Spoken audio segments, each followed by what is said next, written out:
ഇന്ന് ബാലലോകത്തിൽ അവസാനമായി നവമി ചന്ദ്ര കെ എഴുതി അവതരിപ്പിക്കുന്ന ഒരു കഥ കേൾക്കാം. സ്വപ്നവർണ്ണങ്ങൾ. മഞ്ചാടിക്കുന്ന് ഒരു മനോഹരമായ ഗ്രാമമാണ്. അവിടെ ഒരു പുഴയുടെ അരികിൽ പാതി പണി കഴിഞ്ഞ വീട്ടിലാണ് 5ാം ക്ലാസ്സുകാരി ശ്യാമയും അമ്മയും താമസിക്കുന്നത്. മഴ പെയ്തു തുടങ്ങിയാൽ പിന്നെ ആ വീട്ടിനകം വെള്ളം ശേഖരിക്കാനുള്ള പല പല പാത്രങ്ങൾ കൊണ്ടു നിറയും. മഴക്കാലത്ത് ശ്യാമയുടെ വീട് സന്ദർശിക്കുന്ന കൂട്ടുകാർ കളിയാക്കി ചോദിക്കുന്നത് നിന്റെ വീടൊരു പാത്രക്കട പോലുണ്ട് എന്നാണ്. അപ്പോഴൊക്കെ ശ്യാമ അമ്മയോട് സങ്കടത്തോടെ ചോദിക്കും, ഇനി എന്നാണമ്മ നമുക്കും ചോരാത്തൊരു വീട്ടിൽ താമസിക്കാനാവുക? അപ്പോൾ അമ്മയുടെ ദയനീയമായ മുഖം കാണുമ്പോൾ അവൾ ആശ്വസിപ്പിക്കാൻ എന്നോണം പറയും, സാരമില്ല അമ്മ, അമ്മ നോക്കിക്കോ, ഞാൻ വലുതാകുമ്പോൾ നല്ലൊരു ചിത്രകാരിയാവും. ആ ചിത്രങ്ങൾ വിറ്റ് കിട്ടുന്ന പണം കൊണ്ട് നമുക്ക് നല്ലൊരു വീട് വെക്കാം. അവളുടെ സ്വപ്നം കേട്ട് ആ അമ്മയുടെ കണ്ണുകളിൽ പ്രതീക്ഷയുടെ ഒരു തിരയിളക്കം ഉണ്ടാവാറുണ്ട്. വീട്ടിനടുത്ത് തന്നെയാണ് ശ്യാമയുടെ സ്കൂൾ.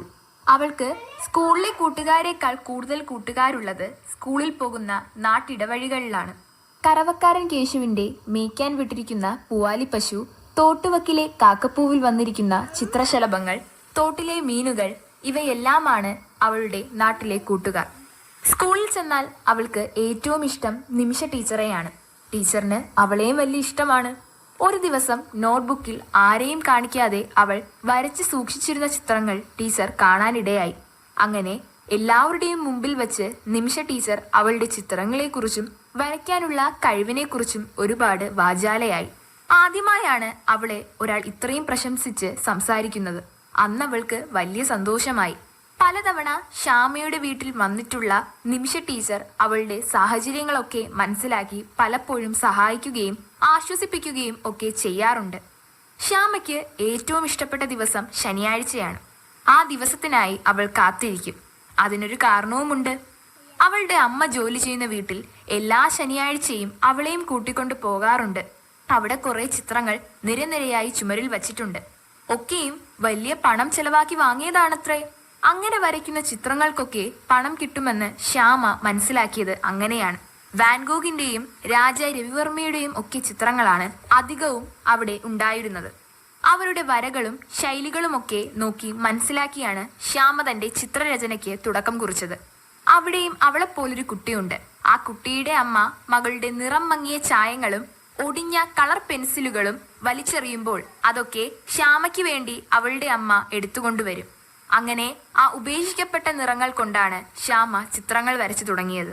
അങ്ങനെയിരിക്കെ ഒരു ദിവസം സ്കൂളിൽ ഒരു ചിത്ര പ്രദർശനം സംഘടിപ്പിക്കാൻ തീരുമാനിച്ചു. എല്ലാ വിദ്യാർത്ഥികളും പങ്കെടുക്കണമെന്നാണ് നിർദ്ദേശം. പക്ഷേ ചിത്ര പ്രദർശനത്തിൽ പങ്കെടുക്കണമെന്ന് അതിയായ ആഗ്രഹമുണ്ടെങ്കിലും ശ്യാമയ്ക്ക് പുതിയ ചിത്രങ്ങളൊന്നും വരയ്ക്കാനുള്ള നിറങ്ങൾ ഇല്ലായിരുന്നു. അമ്മ കൊണ്ടുവരാറുള്ള ഒടിഞ്ഞതും നിറം മങ്ങിയതുമായ കളർ പെൻസിലുകളൊക്കെ അതിനകം തീർന്നുപോയിരുന്നു. അടുത്ത ദിവസം സ്കൂളിൽ പോകാതെ വീട്ടിൽ സങ്കടപ്പെട്ടിരുന്ന അവളുടെ മുന്നിലേക്ക് അതാ ഒരു പെട്ടി നിറയെ നിറങ്ങളുമായി നിമിഷ ടീച്ചർ പുഞ്ചിരിച്ചു നിൽക്കുന്നു. സങ്കടം കൊണ്ടും സന്തോഷം കൊണ്ടും കണ്ണ് നിറഞ്ഞു പോയ അവൾ നിമിഷ ടീച്ചറിനെ കെട്ടിപ്പിടിക്കുന്നു. ചിത്ര പ്രദർശനത്തിൽ ഉറപ്പായും ശ്യാമയുടെ ചിത്രം ഉണ്ടാവണമെന്നും എല്ലാവിധ ആശംസകളും നേർന്ന ശേഷമാണ് നിമിഷ ടീച്ചർ മടങ്ങിയത്. അങ്ങനെ ഏവരും കാത്തിരുന്ന ആ ദിവസം വന്നെത്തി. സ്കൂളിലെ ചിത്ര പ്രദർശനം. കുട്ടികൾ വരച്ച നിരവധി ചിത്രങ്ങളാൽ ആ ഹാൾ നിറഞ്ഞു കവിഞ്ഞു. കടലും ആകാശവും കാടും വാഹനങ്ങളും ഒക്കെയാണ് കുട്ടികളുടെ ഭാവനയിൽ വിരിഞ്ഞത്. വർണ്ണശബളമായ ഇത്തരം ചിത്രങ്ങളായിരുന്നു മുൻപന്തിയിൽ ഒരുക്കിയിരുന്നത്. അധികമാരും ശ്രദ്ധിക്കാത്തൊരിടത്താണ് ശ്യാമയുടെ ചിത്രം വച്ചിരുന്നത്. പ്രധാന അധ്യാപികയുടെ നിർദ്ദേശപ്രകാരമായിരുന്നു ആ നടപടി. നിമിഷ ടീച്ചർ ഇടപെട്ടിട്ട് പോലും ആ ചിത്രം മുൻനിരയിൽ വയ്ക്കാൻ പ്രധാന അധ്യാപിക തയ്യാറായില്ല.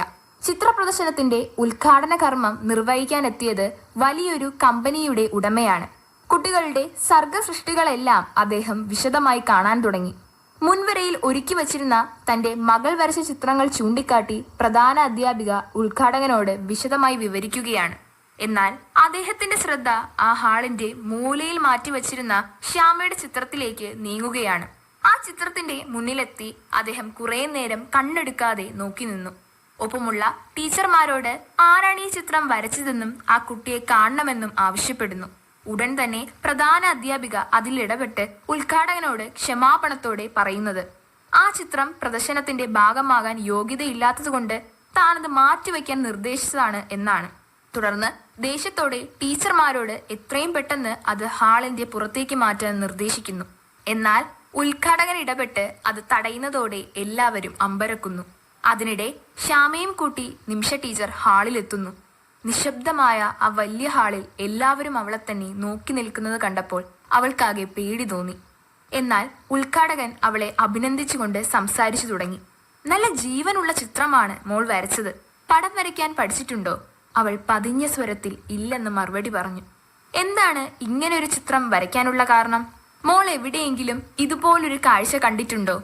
തികച്ചും അപ്രതീക്ഷിതമായിരുന്നു അദ്ദേഹത്തിന്റെ ചോദ്യം. അതുകൊണ്ട് തന്നെ ശ്യാമയുടെ മറുപടിയും വൈകാരികമായിരുന്നു. ഇതെന്റെ വീടാണ് സാർ. മഴക്കാലത്ത് വീടിനകത്ത് ചോരുന്ന ഇടങ്ങളിലൊക്കെ അമ്മയും ഞാനും കൂടി പാത്രങ്ങൾ നിരത്തിവെക്കും. ഓർമ്മ വച്ച കാലം മുതലേ മനസ്സിൽ പതിഞ്ഞ ആ കാഴ്ച വരച്ചു പോയതാണ്. തെറ്റിപ്പോയെങ്കിൽ സാർ ക്ഷമിക്കണം. ഇനി ആവർത്തിക്കില്ല. അവൾ വിങ്ങിപ്പൊട്ടിക്കൊണ്ടാണ് അത് പറഞ്ഞു തീർത്തത്. ചുറ്റിനുമുള്ള എല്ലാവരുടെയും കണ്ണുകൾ ഈറനണിഞ്ഞു.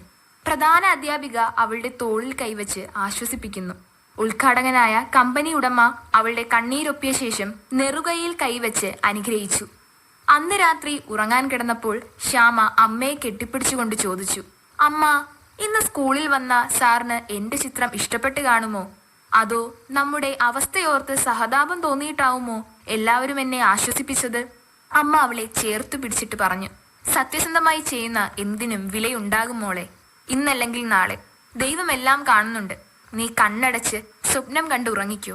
നിലാവുള്ള രാത്രിയിൽ പൊട്ടിമാറിയ കൂരയിലെ വിടവിലൂടെ നക്ഷത്രങ്ങളെ നോക്കി കിടക്കുന്നതിനിടയിൽ അവൾ അമ്മയോട് ചോദിച്ചു, സ്വപ്നങ്ങളുടെ നിറം എന്താണമ്മ?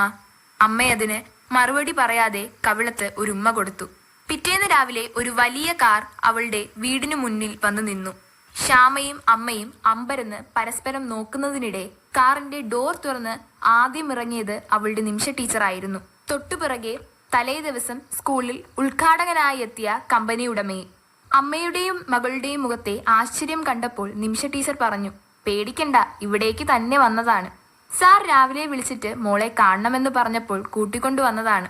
അപ്പോഴാണ് അമ്മയ്ക്കും മോൾക്കും ആശ്വാസമായത്.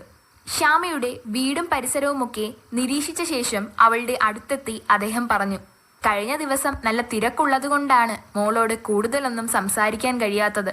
മോൾ വരച്ച ചിത്രത്തെക്കുറിച്ച് ഞാൻ എൻ്റെ കമ്പനിയിലെ ഡയറക്ടർ ബോർഡിൽ സംസാരിച്ചു.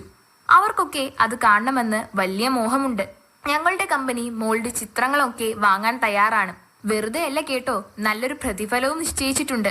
മോൾ ഇനിയും വരയ്ക്കണം, ഇതുപോലെ ദൈവത്തിന്റെ കയ്യൊപ്പുള്ള ഒരുപാട് ചിത്രങ്ങൾ. ശേഷം യാത്ര പറഞ്ഞു പോകുന്ന കമ്പനി ഉടമയും നിമിഷ ടീച്ചറും. കാഴ്ചയിൽ നിന്നും മറയുന്നതുവരെ അവരെ കൈവീശി കാണിക്കുന്ന ശ്യാമയ്ക്ക് ഇത് സ്വപ്നമാണോ യാഥാർത്ഥ്യമാണോ എന്ന സംശയം ഇതുവരെ മാറിയിട്ടില്ല. അവൾ അമ്മയെ നോക്കുമ്പോൾ ആ കണ്ണുകളിൽ ഇതുവരെ കാണാത്ത ഒരു തിളക്കം കണ്ടു. സ്വപ്നങ്ങളിലേക്കുള്ള അവളുടെ യാത്രയ്ക്ക് ചിറകു മുളയ്ക്കാൻ തുടങ്ങി എന്ന് അവളുടെ അമ്മയുടെ കണ്ണുകളിൽ നിന്നും അവൾക്ക് വായിക്കാനായി. അപ്പോൾ അമ്മ അവളെ നോക്കി ചോദിച്ചു, സ്വപ്നങ്ങളുടെ നിറം എന്താണെന്ന് നിനക്കിപ്പോൾ മനസ്സിലായോ? നിറചിരിയോടെ തല കുലുക്കി അവൾ പറഞ്ഞു, മഴവില്ലിന്റെ നിറം.